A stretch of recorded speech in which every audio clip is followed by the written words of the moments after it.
Semoga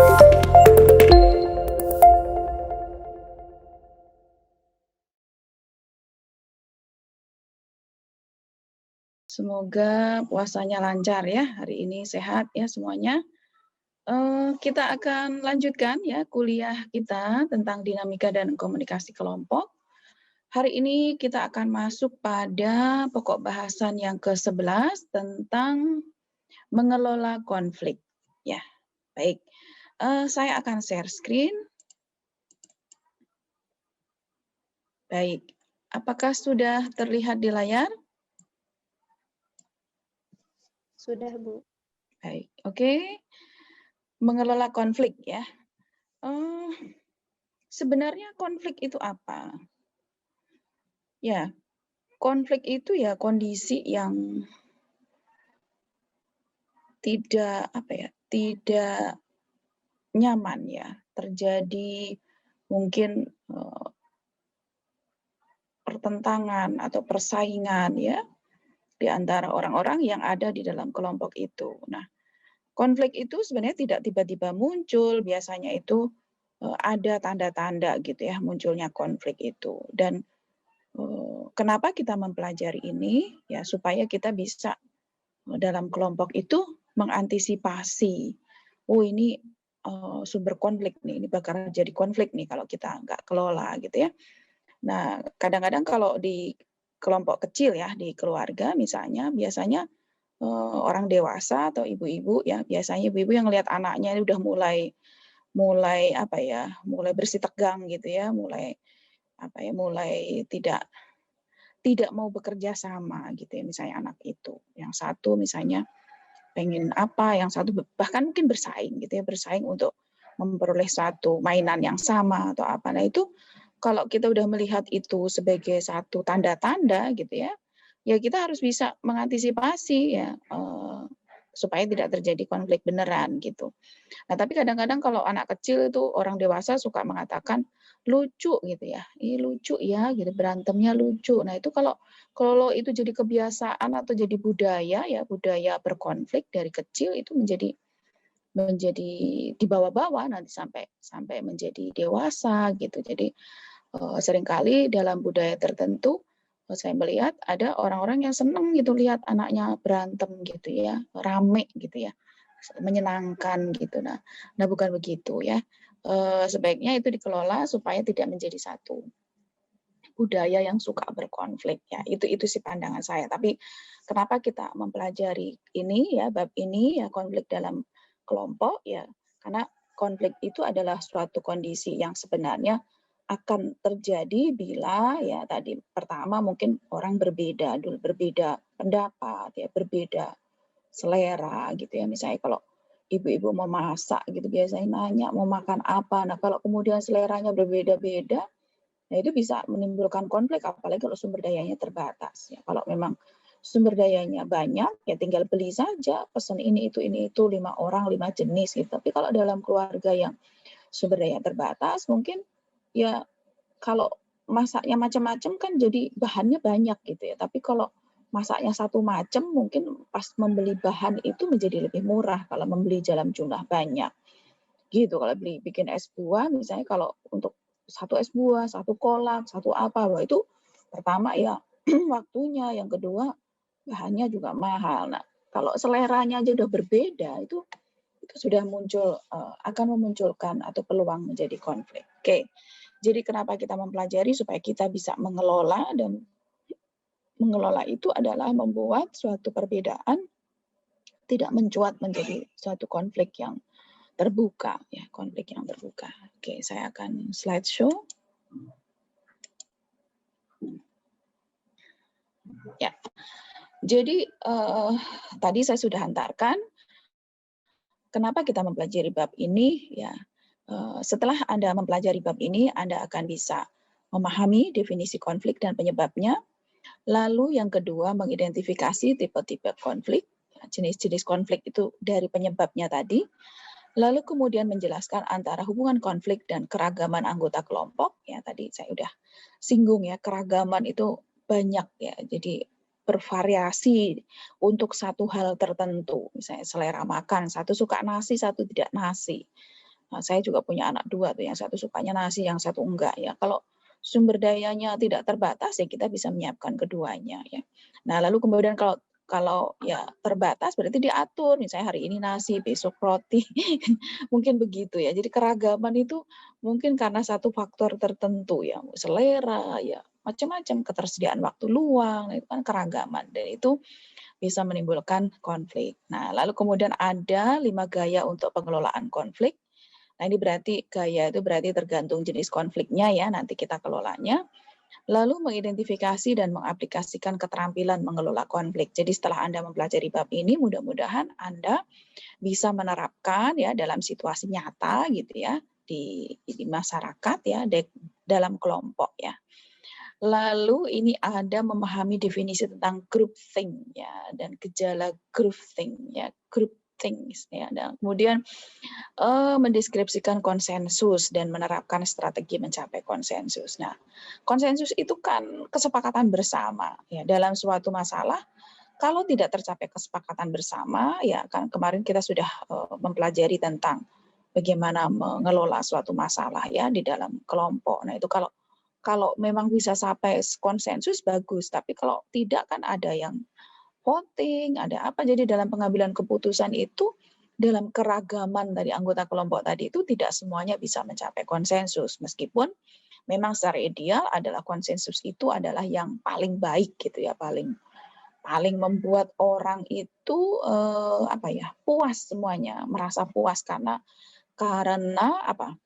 Karena kepentingannya terwadahi dalam keputusan itu, gitu ya. Nah, memang kemudian seringkali membutuhkan waktu yang lama dan sebagainya. Jadi ini banyak ya, meskipun apa ya, detail gitu ya, tapi 1, 2, sampai 7 ini menurut saya adalah suatu pengetahuan yang nanti bisa diaplikasikan dalam kehidupan di masyarakat. Oke, baik. Saya akan mulai dengan pokok bahasan yang pertama tentang pengertian konflik ya. Konflik muncul bila terjadi ketidaksepakatan. Nah, mungkin ini konflik terbuka ya. Kalau dalam sosiologi saya pernah mempelajari bahwa konflik itu terjadi awalnya adalah kondisi berbeda. Nah, ini ada di bagian C nih ya, menurut Wilmot dan Hogbier nih, konflik terjadi karena nih menunjukkan permusuhan. Nah, jadi ini tanda-tanda yang muncul dari sebuah konflik, musuhan ya, lalu sedikitnya melibatkan 2 orang. Ya iyalah kalau konflik ya minimal 2 orang, kalau sendiri berarti ya konflik dengan dirinya sendiri gitu. Bukan itu yang kita maksud. Tapi biasanya ada 2 orang ya. Lalu keduanya menganggap ketidaksamaan cara. Jadi tadi ketidaksamaan atau berbeda ya, kebedaan ya. Ada suatu yang berbeda dari 2 orang itu ya. Lalu kemudian ada penguasaan sumber daya yang terbatas. Tadi di dalam ilustrasi di awal kuliah saya sudah jelaskan, kalau berbeda tapi sumber dayanya tidak terbatas, maka perbedaan itu bisa diakomodir dua-duanya. Satu suka nasi, satu suka kentang. Nah, kalau punya uang ya cukup ya, sumber dayanya tidak terbatas, ada yang jual ya bisa kita beli dua-duanya. Tapi kalau sumber daya yang terbatas dalam kondisi tidak sama, nah itu akan menimbulkan konflik. Oke, baik. Nah, lalu kemudian ini untuk mencapai satu tujuan yang sama, ya berarti tadi untuk makan gitu ya, tujuan untuk memenuhi kebutuhan makan, misalnya seperti itu. Ada 2 hal yang berbeda, tidak sama, sumber daya terbatas. Nah, gitu. Ada 2 orang minimal, apalagi kok lebih, wah itu lebih repot lagi ya. Kalau anaknya 8 ya sama anaknya 2 itu lebih lebih lebih susah mana? Pasti lebih susah yang anaknya 8. Makanya semakin banyak punya anak, ibu-ibu tuh semakin otoriter gitu ya. Coba nanti kalau Anda bandingkan, kalau Anda apa ya, Anda nanti misalnya di antara Anda yang penelitian tentang komunikasi kelompok nih ya, di deskripsinya nanti, lalu Anda bandingkan. Mungkin kalau Anda minornya atau mengambil beberapa mata kuliah IKK ya, itu ada tentang keluarga ya, mungkin Anda bisa bandingkan komunikasi kelompok, tapi yang kelompok kecil anaknya 2 dengan yang lebih dari 5 gitu ya. Oh itu pasti lebih susah yang kelompoknya lebih besar. Karena apa? Dengan suatu tujuan yang sama, tadi perbedaannya jadi banyak gitu ya. Yang 2 kan perbedaannya cuma 2, kalau 8 kan jadi 8 itu. Mungkin mungkin ya waktunya lebih lama lagi untuk mengelola konflik itu. Oke, baik. Jadi pengertian muncul karena ketidaksamaan, jadi perbedaan. Jadi awalnya itu terjadi karena suatu perbedaan. Nah, perbedaan itu lalu kemudian dibatasi lagi oleh hal yang lain, antara lain adalah karena sumber daya yang terbatas untuk mencapai satu tujuan yang sama, ya, gitu. Oke, jadi teman-teman nanti kalau ada yang mau bertanya, langsung saja mungkin di stop. Saya mau bertanya gitu saja ya, open mic langsung bicara ya. Baik. Nah, kita lanjutkan.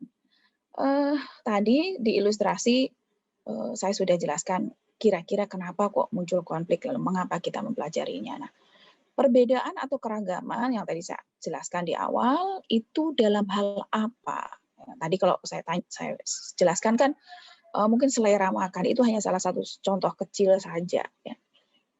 Banyak lagi hal yang lain, antara lain adalah tentang persepsi. Bagaimana persepsi ini bisa menyebabkan konflik? Ya, kalau di dalam kelompok belajar misalnya ya, atau kelompok tugas ya, persepsi itu harus sama tentang tugas itu. Atau kemudian kita buat aturan yang sama dan dipersepsikan yang sama. Disepakati bersama gitu ya. Kalau kemudian terjadi perbedaan dalam mempersepsikan sebuah apapun lah aturan atau tugas-tugas, maka kemudian akan menimbulkan konflik. Karena apa? Karena yang satu merasa mungkin tidak rela bahwa dia harus misalnya mengerjakan tugas lebih banyak dibanding yang lain gitu ya. Jadi persepsi tentang suatu aturan misalnya. Jadi tugas ini pembagiannya gimana? Saya mengerjakan apa? Gitu. Lalu kalau kemudian itu dipersepsikan berbeda, oh ya tugas saya ini, kalau misalnya nanti itu nggak mengerjakan ya itu salah dia. Nah tapi kalau dalam kelompok kan nggak bisa. Jadi lalu kemudian kalau misalnya ada terlalu orang sering melakukan kelalaian dalam mengerjakan tugas kelompok, lalu kemudian kan yang lain jadi bebannya bertambah berat. Harusnya misalnya bisa dikelola bersama, dibagi gitu ya. Tapi kalau satu misalnya lemah gitu ya, bukan yang nggak mau, tapi mungkin karena dia tidak mampu. Nah, harus dipersepsikan sama misalnya begini, jika ada satu kelompok yang tidak mengerjakan atau kurang sempurna atau kurang bagus dalam mengerjakan, maka dibantu oleh yang lain. Misalnya seperti itu. Persepsinya kan harus sama. Seberapa dibantunya? Nah, kadang ada orang dalam kelompok itu yang memanfaatkan aturan itu gitu ya. Udahlah kan. Nanti kan toh dibantu juga, ya udah nggak usah dikerjakan. Nah, kalau dalam hal itu tentu itu akan membebani teman-teman yang lain. Nah, kalau memang dia memang kurang dalam pemahaman atau pengetahuan, ya sekali-sekali kelompok mungkin bisa akan membackup itu atau mengambil alih ya, menyempurnakan. Tapi kalau kemudian terlalu sering, maka kemudian terjadi ketidakadilan gitu ya. Nah, lama-lama kemudian daripada ada juga misalnya kasus seperti ini ya, daripada misalnya dia nggak mengerjakan apa-apa, lalu kemudian dia dapat nilai gitu, nilainya bagus gitu, mending dia nggak usah dalam kelompok. Jadi persepsi itu adalah pemahaman tentang sesuatu hal ya dalam kelompok yang itu kemudian berbeda antar satu dengan orang yang lain. Nah, persepsi yang berbeda itu lalu menyebabkan sebuah konflik seperti itu. Ya, jadi kalau tadi persepsinya kan saya nggak bisa gitu ya mengerjakan karena saya memang nggak mampu ya segini. Yang pertama adalah persepsi tentang kemampuan, tidak sama. Yang lainnya lalu mempersepsikan kamu malas aja. Jadi antara bahwa dia tidak mengerjakan atau kurang mengerjakan karena dia tidak mampu, itu persepsi yang satu sisi, persepsi yang lain karena dia malas. Nah, itu dua persepsi yang berbeda tentang satu hal ya, dan itu akan menyebabkan konflik. Itu persepsi yang berbeda ya. Lalu kemudian kepribadian. Kepribadian bisa menyebabkan konflik. Kepribadian itu bisa muncul dari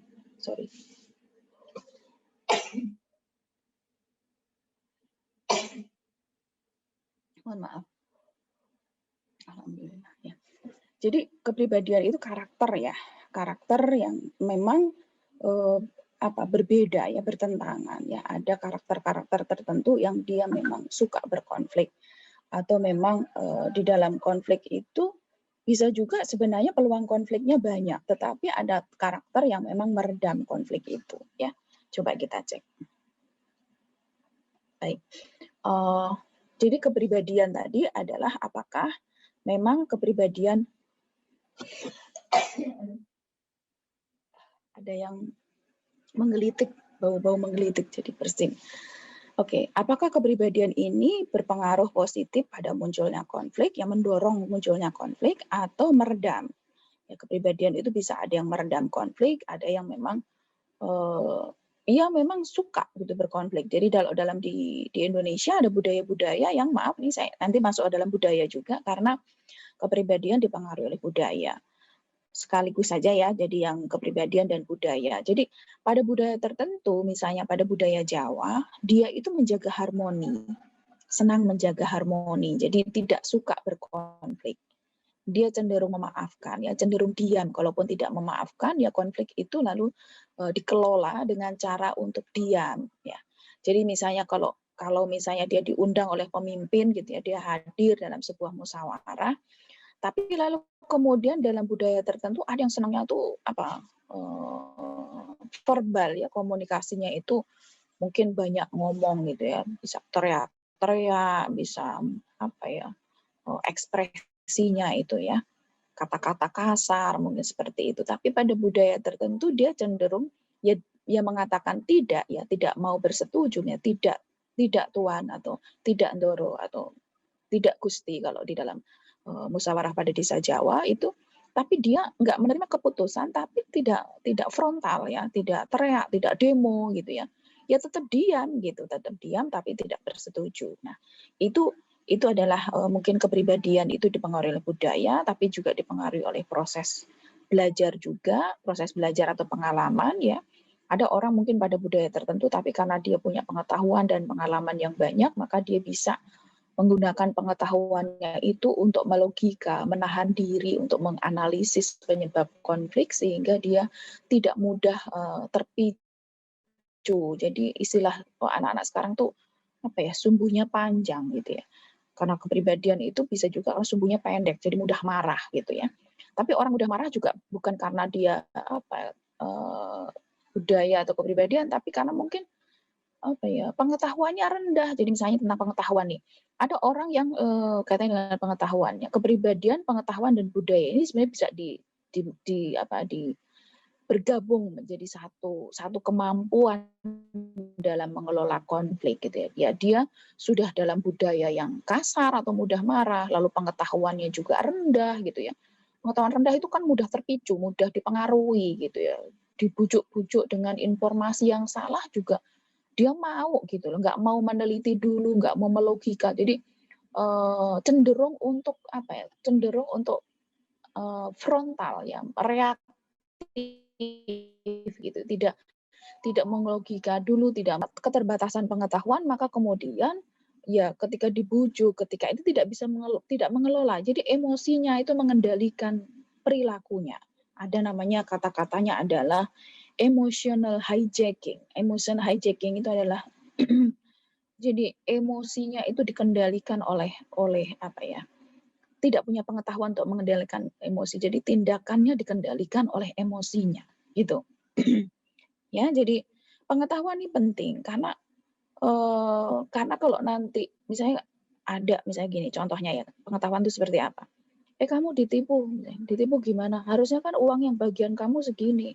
Kan ini uangnya segini, tapi kamu harusnya dapatnya lebih banyak dibanding itu. Nah, kalau dia punya pengetahuan hitung-hitungan, maka dia akan diam dulu lalu berpikir, oh, berapa sih kita dapatnya satu kelompok berapa? Oh, 100.000.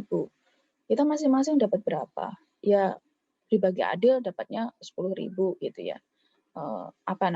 Ya, kalau bisa mikir seperti itu, tapi padahal dia sudah dapat 10.000 tapi dibilangnya, oh, kita kan dapatnya banyak, kamu dikasih sedikit saja. Jadi pengetahuan matematika misalnya dalam berhitung itu membuat orang menjadi mudah juga disulut konflik karena dia tidak punya pengetahuan tentang berhitung. Jadi ketika dibohongi atau disulut konflik bahwa kamu dibohongi, kamu dapatnya sedikit, itu nggak bisa menggunakan pengetahuannya untuk menganalisis apakah saya dibohongi atau tidak. Nah seperti itu contoh kecil saja. Hal yang lain, Jadi orang yang luas pengetahuannya biasanya dia akan menggunakan logikanya untuk menganalisis kondisi yang dia hadapi. Dan kondisi yang dihadapi itu lalu kemudian dia kelola kemampuan intelektualnya untuk menyelesaikan masalah itu.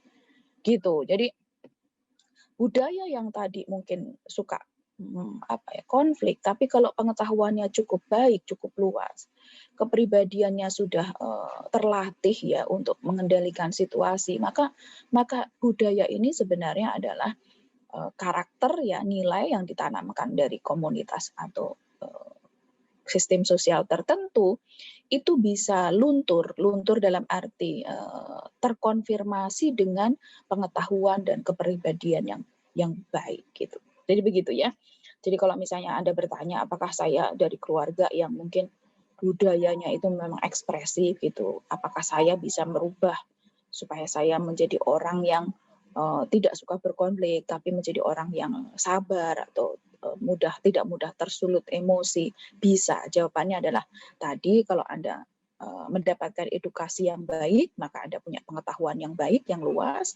Kalau Anda kemudian terlatih gitu ya, misalnya ikut dalam suatu kegiatan organisasi sehingga Anda mengelola kegiatan banyak, dan di saat mengelola kegiatan banyak itu Anda punya kemampuan melatih diri menghadapi banyak orang. Nah, itu akan membuat kepribadian Anda menjadi lebih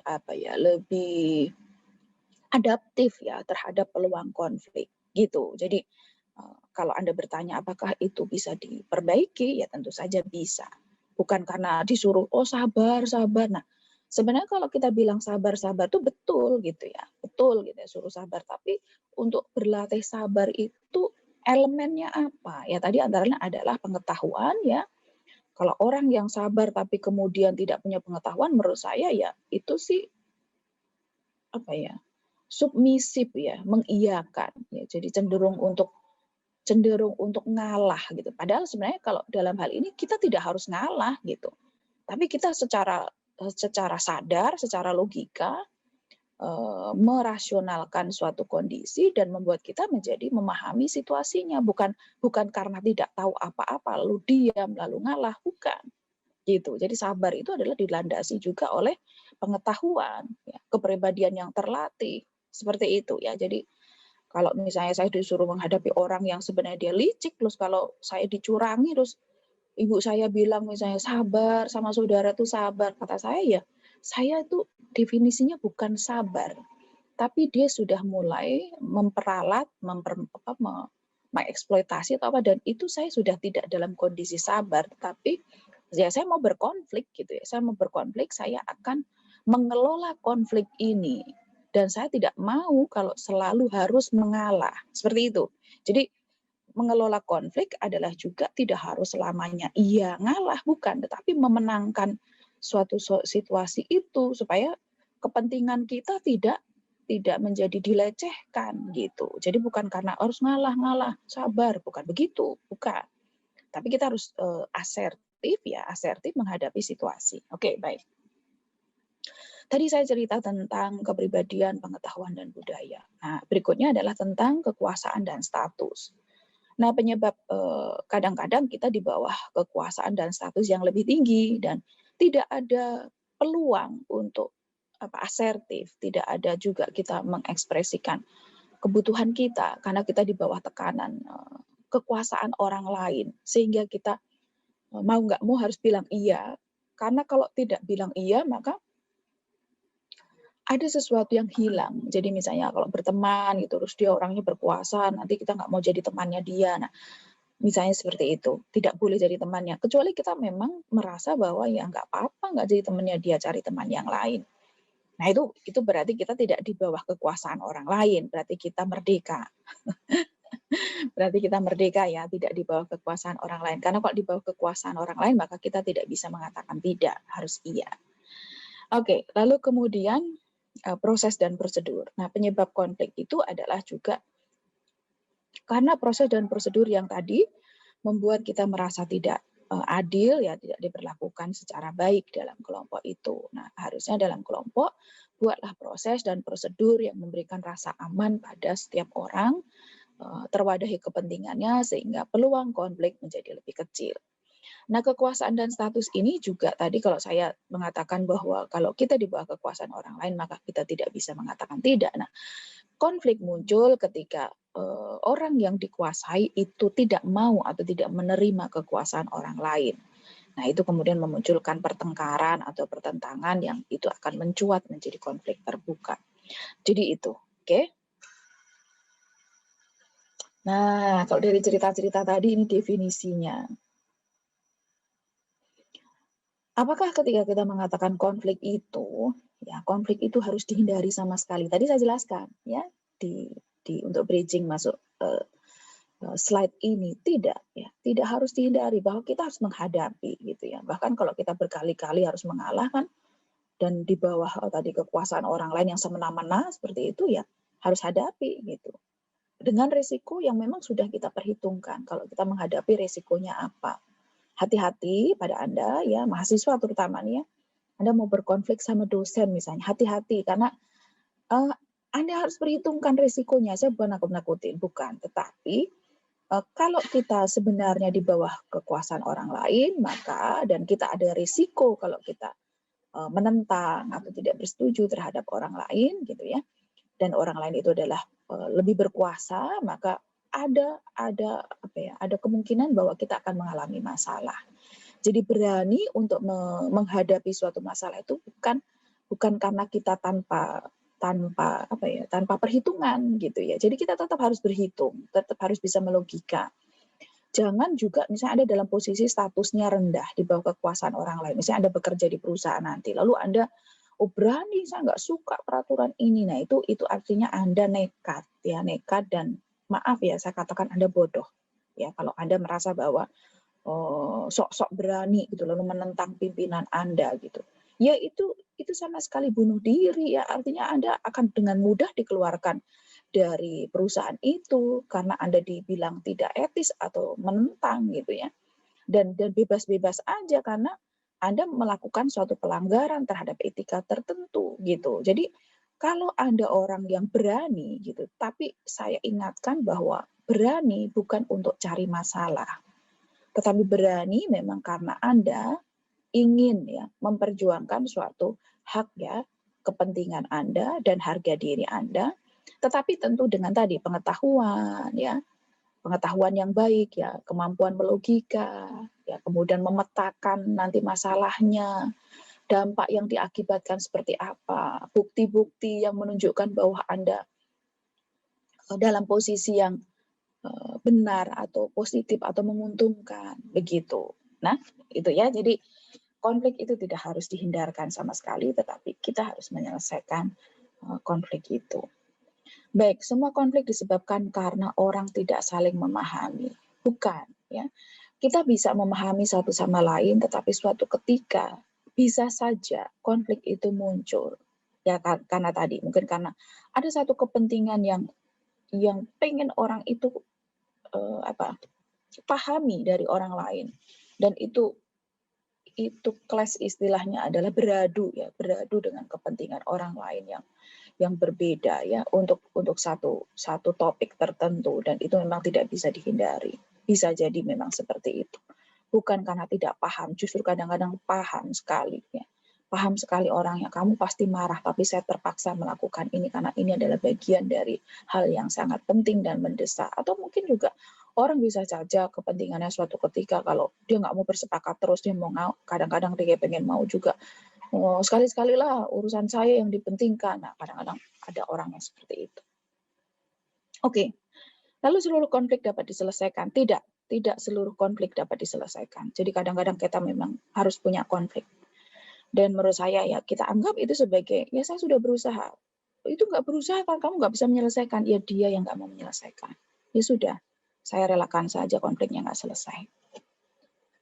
Oke, baik. Apakah kita punya musuh itu baik? Ya tidak baik. Kita nggak bicara baik buruk ya. Tapi itu terjadi. Ya, itu saja. Nah, ini ada secara konsep teori, ada pseudo konflik. Orang tidak saling memahami satu sama lain. Lalu simple, orang tidak setuju terhadap suatu ide kebijakan. Simple konflik aja. Jadi kadang kalau kita memahami suatu permasalahan kemarin kan masalahnya apa kan gitu. Ya saya nggak setuju dengan prosedurnya. Oke, mari kita diskusikan, kan gitu. Oke, lalu kemudian ada ego konflik. Konflik karena mempertahankan ego. Tadi kan ada konflik yang tidak bisa diselesaikan karena orang itu egois. Egois itu artinya dari sudut pandang dia. Bukan ego, super ego, bukan ya. Bukan ego yang di Daskom tipologi fungsi diri lah, dewasa, anak-anak, orang tua, bukan yang itu, bukan. Tapi memang karena ego ini adalah kepentingan pribadi. Jadi egois, jadi artinya dia mengedepankan kepentingan dia sendiri. Gitu. Jadi kalau orang pengen diikuti terus gitu ya. Ya, kecuali memang orang itu memang memperjuangkan kelompok. Jadi seringkali pemimpin itu orang mengatakan pemimpin itu egois ya, bukan egois karena sebenarnya dia menyelamatkan kelompok. Nah, di saat orang-orang itu tidak mampu melakukan apa-apa, maka dia muncul sebagai penyelamat kelompok. Seolah-olah itu ide dia. Ya karena yang mengeluarkan itu dia. Tapi coba pikirkan, jadi misalnya dalam kelompok, coba pikirkan seandainya tidak ada satupun orang yang mengambil inisiatif, apakah kondisinya akan seperti sekarang? Itu aja pertanyaannya. Ya, jadi kadang-kadang kan orang mengatakan begini, oh kamu selalu kamu yang ini ya. Ya karena dia selalu punya inisiatif. Dan kalau menunggu yang lain itu tidak ada inisiatifnya. Gitu. Jadi mending kalau dalam kondisi seperti itu kita pikirkan apakah memang kondisi sekarang baik-baik saja, itu akan terjadi ya ketika kita tidak ada seorang pemimpin. Jadi karena seorang pemimpin tuh egois dalam arti maunya dia aja yang mau diikuti. Lah justru kadang dia yang memikirkan. Nah, memikirkan tuh dari dia. Gitu. Oke, jangan salah ya. Kalau misalnya dia nggak nanya apa-apa lalu oh saya aja yang ini ya itu beda lagi. Ya, tapi kalau kadang-kadang sudah dikasih kesempatan, usulan sudah dibuka, tapi nggak ada yang ngomong. Nah, itu bukan egois menurut saya, pemimpinnya lah yang menyelamatkan situasi. Baik, ini yang ketiga, konflik dan keberagaman anggota. Nah, ini kalau di komunikasi antar budaya, di dasar-dasar komunikasi atau dasar komunikasi pembangunan, ada budaya individualistik dan kolektivistik. Ya. Kalau pada budaya individualistik yang mengunggulkan kepentingan individu, nah itu akan bentrok dengan yang mementingkan kepentingan kelompok, gitu ya.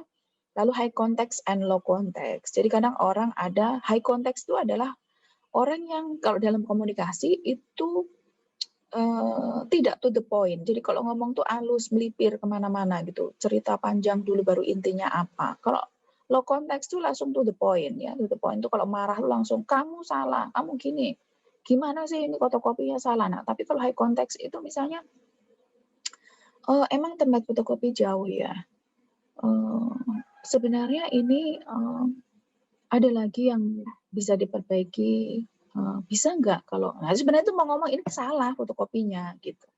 Atau kalau mau nanya gini, ada orang kalau nyuruh tuh langsung nyuruh to the point gitu ya. Tolong belikan makan ke sana, saya mau ini gitu. Nah, tapi ada orang yang high context tuh ngomongnya nggak seperti itu, ngomongnya gimana kalau kita beli makan? Gitu jawabannya ya, maksudnya pertanyaannya gimana kalau kita beli makan? Itu maksudnya nyuruh kita beli makan. Ada tuh pimpinan yang sukanya dulu saya punya pemimpin tuh kalau ngomong gitu. Gimana kalau ini kita fotokopi? Itu maksudnya ya tolong fotokopi gitu. Nah, kalau saya sudah paham dengan kondisi seperti itu, oh mari saya bantu saya fotokopi. Gitu, saya langsung mari saya bantu saya fotokopi. Ada pernyataannya adalah gimana kalau kita fotokopi? Oh iya, kalau mau difotokopi di sana, Prof. Fotokopinya jauh sih, gini. Nah, itu bisa konflik itu. Jadi karena nggak ngerti yang satu yang diajak ngomong gitu. Tapi kalau yang satu udah ngomongnya udah, gimana kalau kita beli makan? Oh ya mari saya bantu untuk menyiapkan apa yang mau dibeli. Nah itu berarti tidak ada konflik karena dia udah paham gitu ya, paham apa maksud komunikasinya. Lalu kemudian ada perbedaan gender. Gender ini adalah suatu persepsi ya, bukan jenis kelamin laki dan perempuan, bukan. Gender ini kan suatu persepsi tentang ciri psikologis dan tanggung jawab sosial ya, yang melekat pada laki-laki dan perempuan. Jadi persepsi tentang ciri ya psikologis dan tanggung jawab sosial. Jadi perbedaan gender ini adalah perbedaan tentang persepsi gitu ya, persepsi orang tentang ciri psikologis dan tanggung jawab sosial laki-laki dan perempuan. Nah, perbedaan gender ini lalu kemudian menimbulkan satu konflik. Gitu ya. Oke, nah ini dalam gaya ini ada menghindari ya, penghindaran, ada akomodasi ya. Akomodasi itu ya kayak apa gencatan senjata atau akomodasi ya. Mencari kira-kira peluang untuk bekerja samanya ada enggak di antara persaingan-persaingan gitu. Nah, kompetisi memang dibuat bersaing gitu ya. Jadi kalau misalnya ada hadiahnya cuma satu ya dicari yang nilainya paling bagus. Nah, itu cara mengelola konflik. Uangnya cuma terbatas gimana nih ya? Berarti harus ada kompetisi. Kompetisi harus bersaing. Bersaing di antara orang-orang yang mau hadiah itu. Nah, siapa yang memenangkan kompetisi dia yang dapat hadiah. Itu cara untuk mengelola konflik. Kompromi. Kompromi ini adalah mencari celah ya, barangkali masih ada yang bisa sesuatu hal yang sama gitu ya. Kepentingannya atau hobinya atau apa, kompromi itu berarti masih ada celah untuk bisa berakomodasi tadi itu. Jadi akomodasi atau kompromi itu mirip ya. Akomodasi itu caranya ya, kompromi itu kesepakatannya. Kolaborasi ini adalah bekerja sama. Jadi kalau misalnya ada satu tujuan yang sama, yang satu punya susu, yang satu punya agar gitu ya, yang satu punya gula. Nah lalu 3 orang ini sharing sumber daya untuk membuat puding ya, misalnya gitu. Puding agar pakai susu sama gula manis. Nah, itu kolaborasi. Ya, kalau konflik kan kalau misalnya itu sendiri-sendiri nanti akan menimbulkan konflik gitu ya. Sharing sumber daya atau kemudian tadi kalau misalnya kita memperebutkan suatu hak tertentu misalnya tanah atau air atau apa.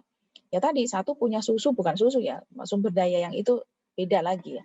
Satu punya tenaga kerja, satu punya uang, satu punya waktu untuk mengurus. Nah, 3 orang ini bekerja sama untuk mengelola satu sumber daya yang sama gitu. Nah, oke, ini adalah dari 5 ini lalu kemudian dipetakan menjadi begini. Salah ya.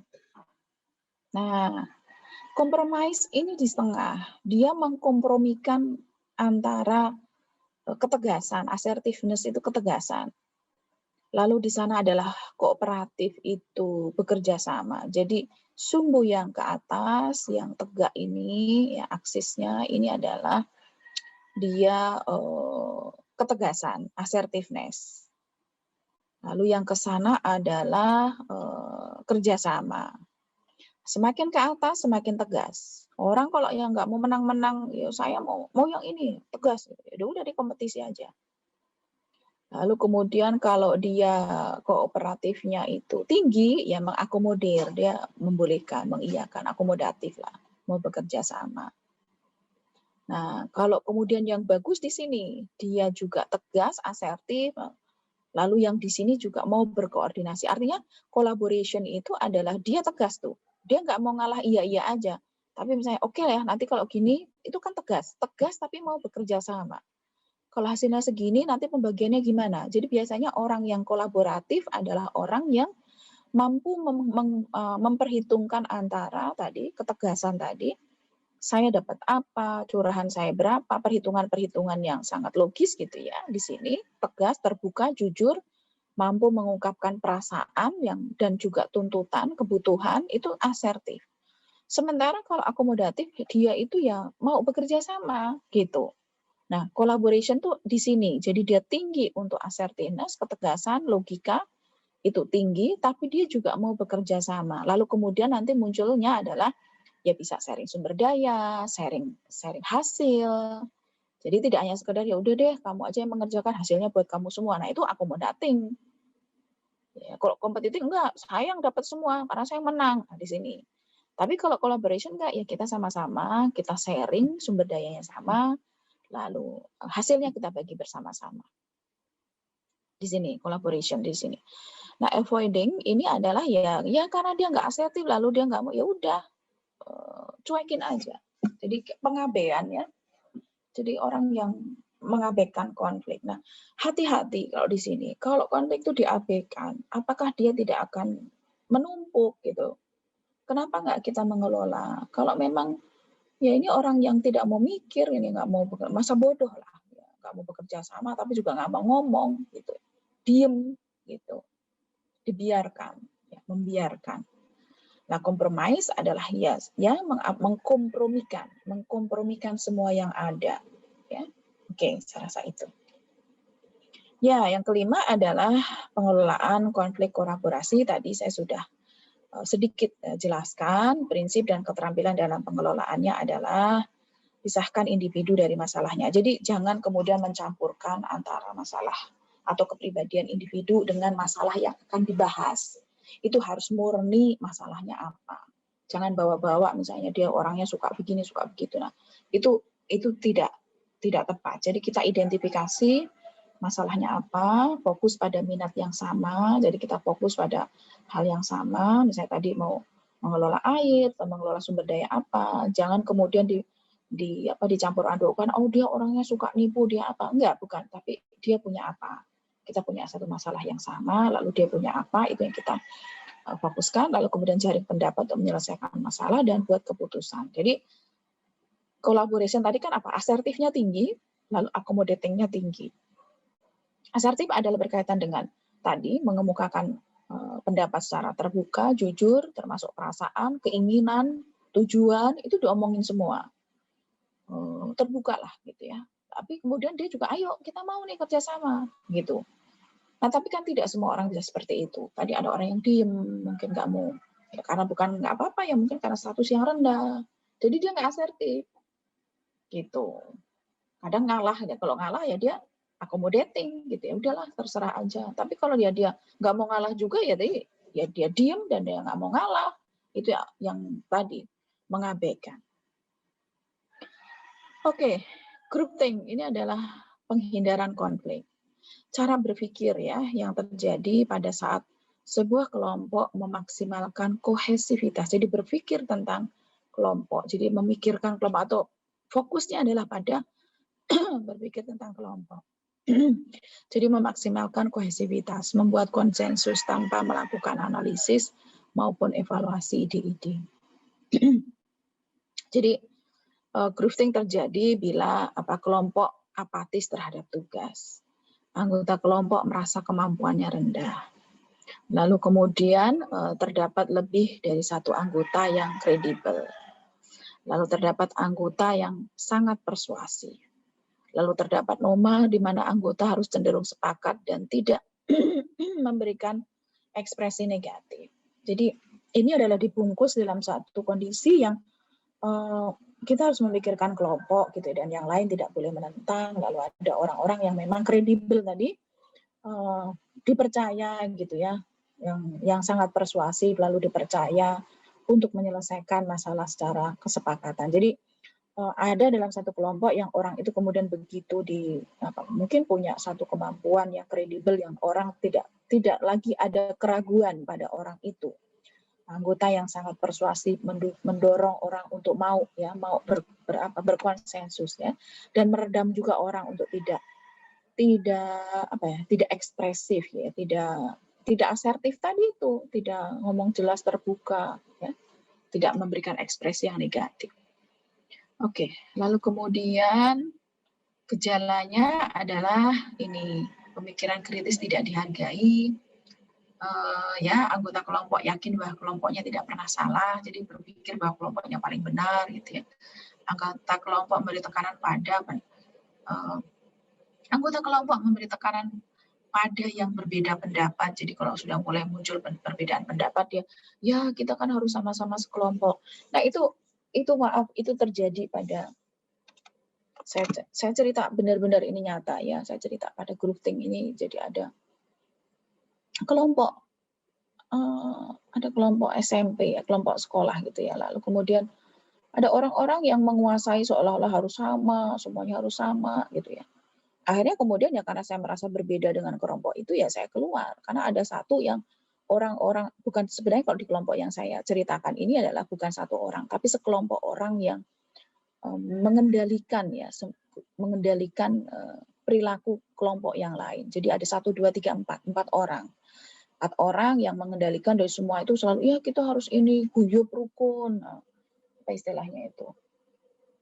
Kekancan sak lawase, sedulur sak lawase. Tapi Tapi selalu dengan kata-kata begitu. Nah, saya kadang-kadang kalau kebetulan saya dalam kelompok itu kadang-kadang tuh mempertanyakan sesuatu yang menurut saya itu pemikiran kritis tadi. Jadi di saat pandemi lalu kemudian ada teman-teman kita yang tidak bisa belajar jarak jauh, lalu kemudian saya menawarkan suatu ide, gimana kalau kebersamaan kita itu diisi juga dengan kegiatan sosial.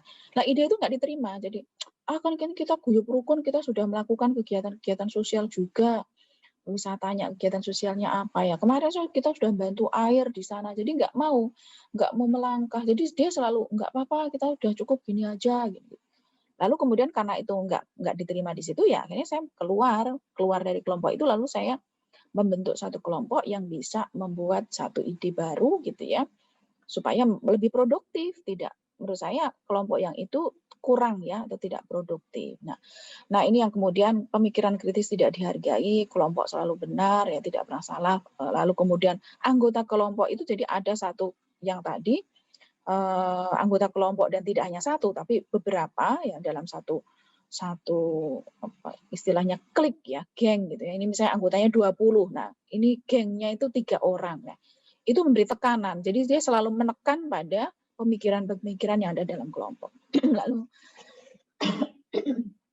Lalu kemudian mereka merasa telah mencapai konsensus dan merasa harus memperkuat keyakinan pimpinan. Jadi seperti itu. Jadi apakah ini grup think ini bagus ya?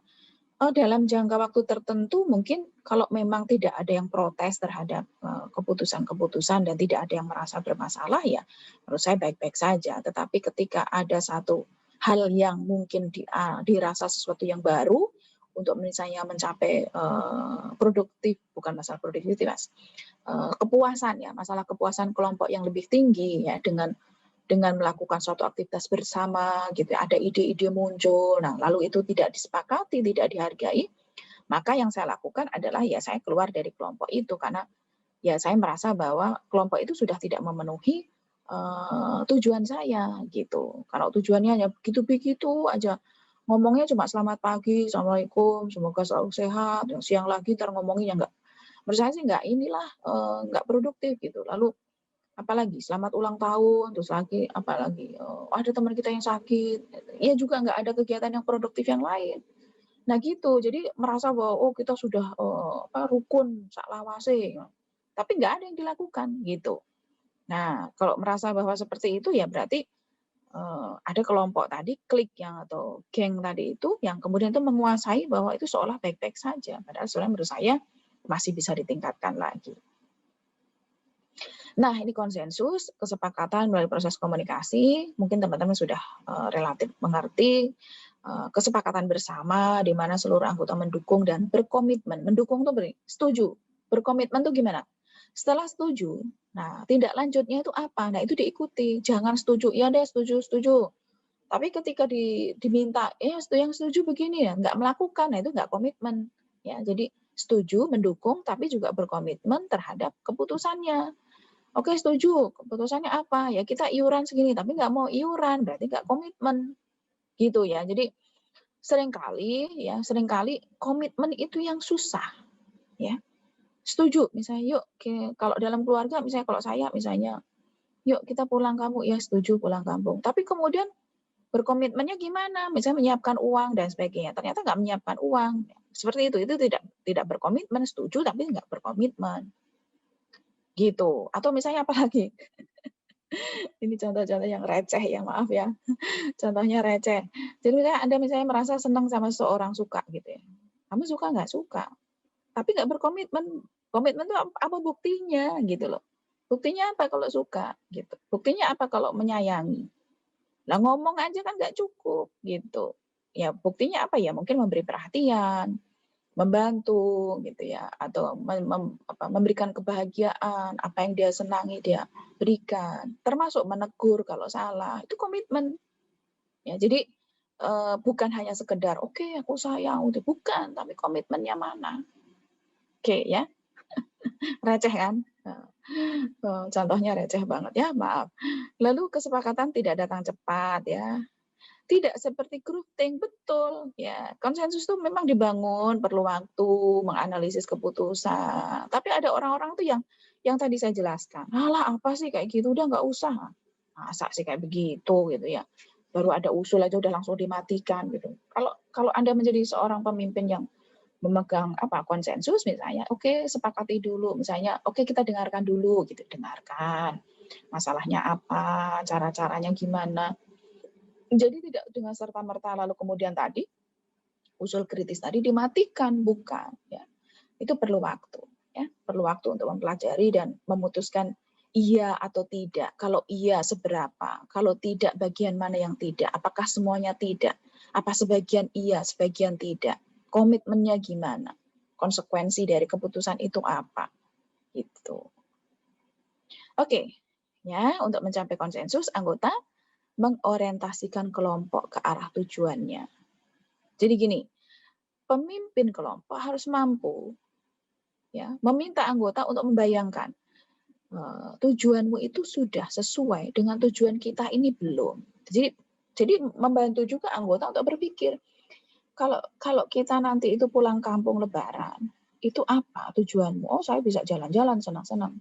Oh saya bisa refreshing. Oh saya gini. Nah ketika itu tujuan itu orientasinya itu sudah sesuai dengan tujuan individu, maka itu biasanya orang akan menemukan cara untuk bersetuju atau berkonsensus. Coba apa sih tujuanmu kalau ini? Nah, dia selalu dicarikan mana yang mendekati dari tujuan kelompok, gitu ya. Saya mah nggak suka ini, saya mau senang-senang aja, pulang mah nggak macet, nanti nggak enak. Ya berarti dicari cara yang nggak macet, seperti itu. Jadi kalau ada satu hambatan yang mungkin itu merupakan masalah dari individu yang itu mendorong untuk tidak setuju, maka dicari pendekatannya seperti apa, gitu ya. Pulang nggak mau, macet, capek, ya berarti dicari cara yang nggak macet, yang nggak capek. Pakai transportasi yang menyenangkan. Aku mah nggak mau males-males, nanti nggak seneng. Ya cari cara yang bisa menyenangkan, kan begitu. Jadi orientasi anggota kelompok diarahkan ke tujuan. Jadi kalau ada hal kecil yang itu kemudian bertentangan dengan kepentingan individu atau yang membuat individu tidak setuju, maka kemudian ditanya, kenapa kok ini? Lalu dicari yang mendekati, yang membuat orang itu juga merasa terwadahi gitu ya, idenya atau kepentingannya. Nah, berorientasi kepada anggota lain ya dengan mendengarkan anggota-anggota lain lalu bangun interaksi dan dialog yang jujur. Oke, nah ini tadi ya mengorientasikan kelompok pada tujuannya tadi sudah saya jelaskan. Lalu berorientasi pada anggota lain, ini tiap anggota punya ide, gunakan pada orientasi kelompok. Hindari pernyataan yang bersifat opini atau tidak berdasarkan fakta. Jadi berandai-andai itu jangan. Kalau begini nanti gimana? Kalau bukan begitu. Ya, kita cari yang jangan berandai-andai.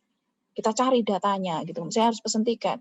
Nanti kalau nggak ada gimana? Ya coba cari. Ada tiketnya. Jadi begitu. Ada tiketnya nih. Gimana? Mau nggak? Nah gitu. Jadi jangan nanti kalau begini nanti kalau. Nah, jangan nanti kalau. Dipastikan. Ya. Bangun interaksi dan dialog jujur. Jangan paksa anggota berubah cara pandangnya. Karena ini akan terjadi konflik kalau dipaksakan. Maka kalau jangan dipaksa berarti ini adalah untuk menghindari konflik. Pahami cara pandang yang berbeda, usahakan adalah setiap anggota terlibat, lupakan jumlah ide, tetapi dorong dan supaya orang tuh ngomong. Jangan yang tadi, yang kalau di dalam matriks tadi itu yang avoiding tadi itu. Dia ngomong juga enggak, bersetuju juga enggak, nanti itu jegal tuh orang. Aku kan enggak setuju, aku kan belum ngomong setuju. Nah itu kan orang yang nyebelin kayak gitu kan. Disuruh ngomong enggak mau, tapi ketika keputusan dia enggak setuju. Nah, jangan yang seperti itu. Tapi dorong orang untuk mau berkata jujur. Terima kasih.